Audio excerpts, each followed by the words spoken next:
my job is he's going to have to push and stay in shape while he's not out there with us. But that's really the only injury of significance. Shakiri's working his way back in, trying to take a few more reps. Both the young backs are doing a good job. But it's been good to get out in pads, and you feel like you can find out a lot more about kids when they put pads on than you can in shorts. So we'll be back today in pads, of course, for the fan day, and we're excited about having a big group out there for it and getting to go to kind of a different venue. And it makes it a lot different for the kids. A different routine is a good change up. We'll open it up. If you got any questions, raise your hand. Let's get this form back to you. Just following up on John Atkins, when you say a little while. It's really just day to day for us. We're going to find out so long it takes. But again, it's right now it's day to day. We want to get him back out there as soon as we can. But right now he's working the pool, running, kind of hyperextended his knee, no ligament damage or anything. So see how long it takes to get him back out there. He's a kid that knows the defense really well, so it shouldn't be as bad. Other than that, we still have depth there.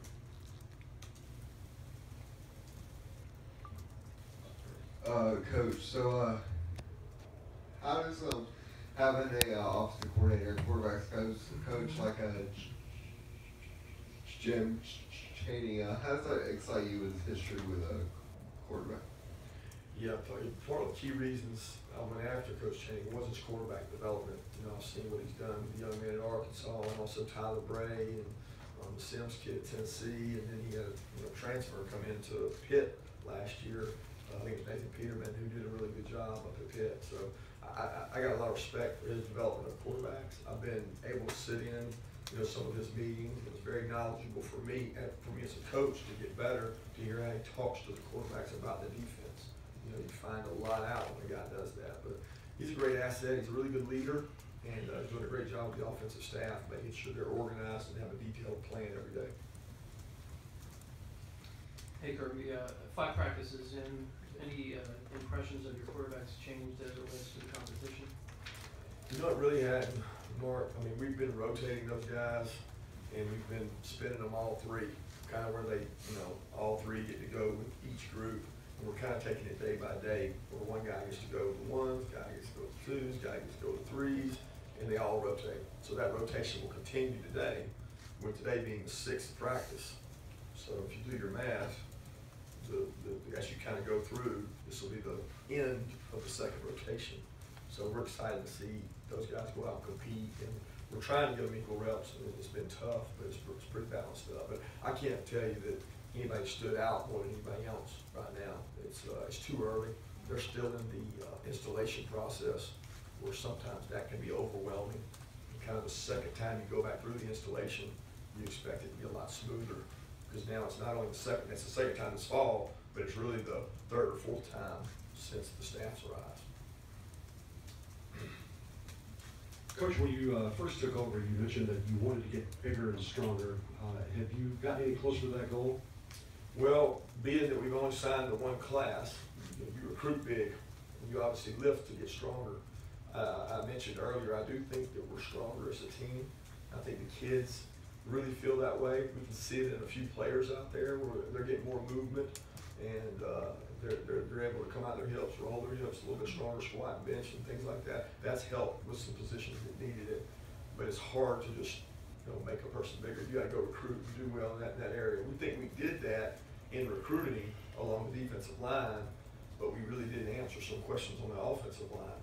So that's being addressed now through recruiting.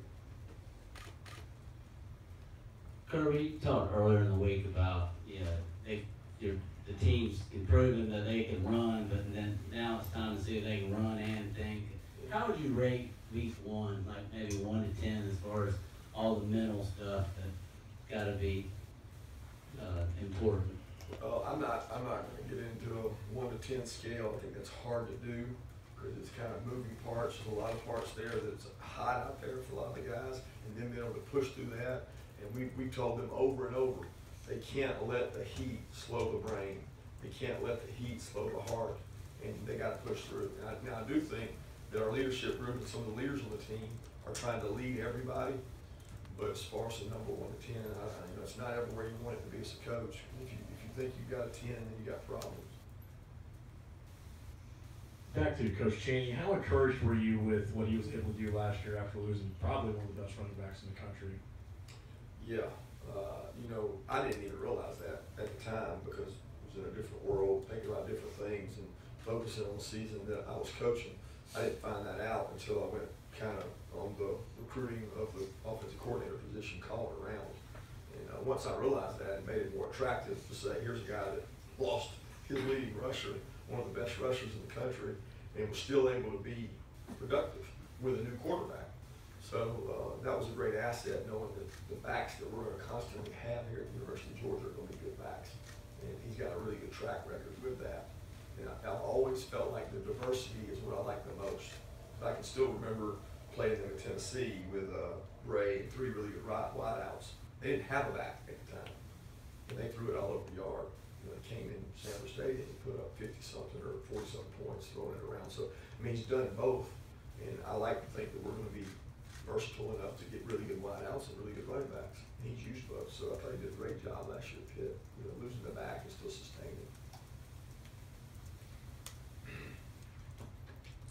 Coach, I don't know how much you can get into it, but can you talk about your relationship with Maurice Smith at Alabama? And, you know, philosophically, do you feel transfer rules should apply differently to graduate transfers as opposed to undergrad transfers?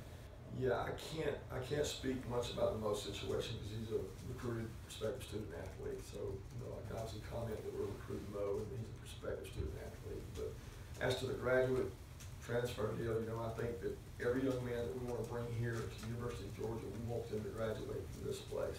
And if they have an opportunity to go to graduate school at another place, I certainly think that that's something we're going to let them do. And they have an opportunity to go once they graduated. I think that's important to know.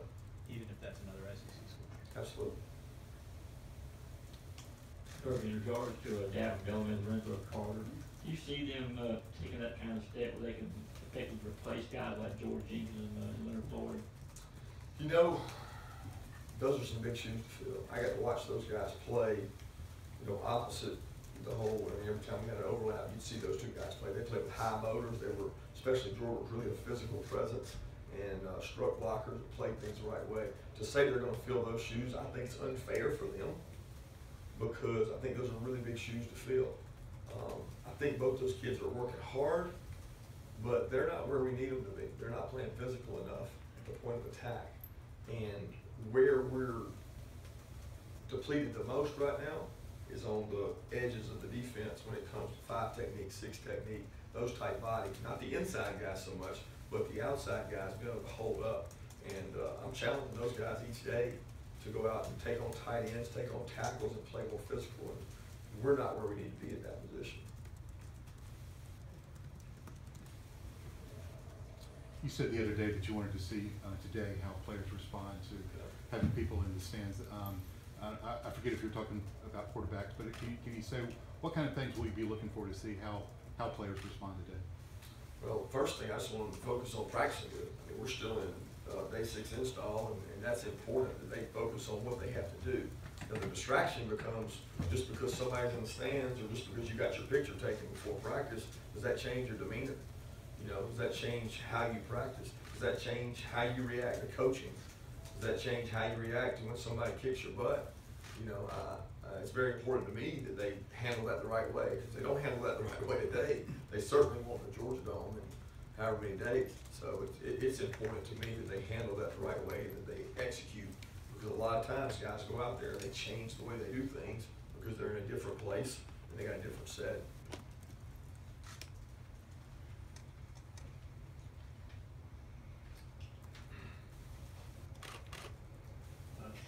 I guess you got a question now. I guess I do now. I think so. Yeah, about Mel Tucker. You worked with him before last year. With the secondary, I kind of asked you last time about the secondary being a veteran group. How well, with his knowledge of the NFL, do you think that can only improve what those guys can do back there? Yeah, first thing about Mel, he's a great teacher. You know, I've been around really good teachers when it comes to the secondary, and he's a great motivator of men, but he's a great teacher. And I enjoy getting to sit in his meetings because I actually didn't. I mean, last year I was running the overall defense, so I was in there coordinating defense, talking. When I left for the linebackers, I don't know, what was going on in the DB room. I went in there, I didn't get to hear Mel coach. So this year, I spend some of my time, 25–30% of my time, going and make his meetings as opposed to somebody else's. And it's a joy to hear him teach with the passion and energy that he's got for the kids. He gets after it. He makes it fun for them, makes it fun for the whole defense. He has kind of a different theme each week, and the kids like it. They laugh in the meetings, they have a good time, and I think that's important. The guys will play hard for you when they have a good time learning. He's a great teacher, and I think the defensive backs here have realized that he's a technician. He's going to teach them the technique that helps them advance, how to play press man, how to play this, and not just what the coverage is and what my check is. So he's a really good teacher, and that's been a great asset for these guys. I know y'all are doing installation right now, Kirby, but you've got the running backs, the tight ends, and the receivers. At what point do you start sort of figuring out which of those guys are going to be on the field more than the others? Yeah, I think as a group. Yeah, I guess you're saying what personnel groupings we should be in. I think that's going to show and to be determined by the scrimmages, because the scrimmages, they'll be all in the games, so they'll all be rotated in. And who performs well, what our best offensive grouping will be determined by how they do in scrimmages, how guys perform. How well the tight ends block, how well our play action game is, how well the receivers block on the perimeter tells how many of them will be in. The running backs are doing a good job. I do think that both freshman running backs, both Brian and Elijah, are really competing hard. They're both really tough, physical, what you want in players. I mean, they're guys that are going to help in special teams. The first thing you look for in special teams is where can the running backs help? And here these two guys are. Both of them run good, both of them hit. Both of them got a little toughness, and they're both sharp kids, so we're trying to get some help out of them. So what grouping we use will be determined by scrimmage 1 and scrimmage 2, how those groups perform. Also, what our quarterback can do, how many backs are healthy, that kind of thing. But I can't say when that'll happen for sure. As the season progresses, how involved do you think you're going to be with the defense in terms of like hands-on, and would you describe it as Mel's defense, or kind of how much are you part of it? Well, the one thing I learned is that it's UGA's defense. Right? It's not Mel's defense, it's not Kirby's defense, it's UGA's defense. It's Davin Bellamy and Lorenzo Carter and Don Sanders' defense. So we won't be taking credit as coordinator, we won't be taking credit as head coach, nor will we be giving blame should things not go well one game. But I'll be spending a majority of my time on the defense, because that's where I feel like I can be the biggest asset in knowledge. To put a percentage on it, I don't know what that is yet. We haven't had an in-week, kind of in-season, in-week game planning. But I certainly think that's where the most input's going to go. On the Mel front, had you had much interaction with them before Alabama? Even, I know you were at LSU at different times, but even back to those days under Coach Saban? Really not. And to be honest with you, I didn't really know. The only way I knew Mel was through pro workouts. So he was in the league during a lot of those runs at Alabama. So when we had players do workouts, he would come in to work them out. And that's the interaction I had with Mel, was through him coming to ask about Kareem Jackson or Javier Arenas or Mark Barron. So those conversations occurred, but never on a coaching relationship did I know him.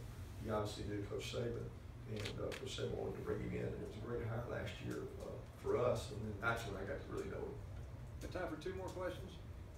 Kirby, practice withstanding, there's a lot of things going on today. Pictures with UGA Fan Day. How exciting is that for you, maybe? I lost you at the beginning. Practice what? With not counting practice. How is it exciting for the kids to meet UGA, to meet fans today, and for you? Well, it's very exciting. I mean, our focus is the practice. I only got so many of these practices. I got 28, and I got to get them all right. So that's the focus and energy of that. We're not going to let that be a distraction. I think the big key is afterwards, we're giving back to the fans. But prior to that, we're giving to each other. We're going to be out there, pads popping, hitting each other, getting after, competing, fighting for starting jobs, and that's what you want. But all the stuff that goes on prior to, they got to be able to separate. No different than game day, they got to be able to separate the dog walk from the game.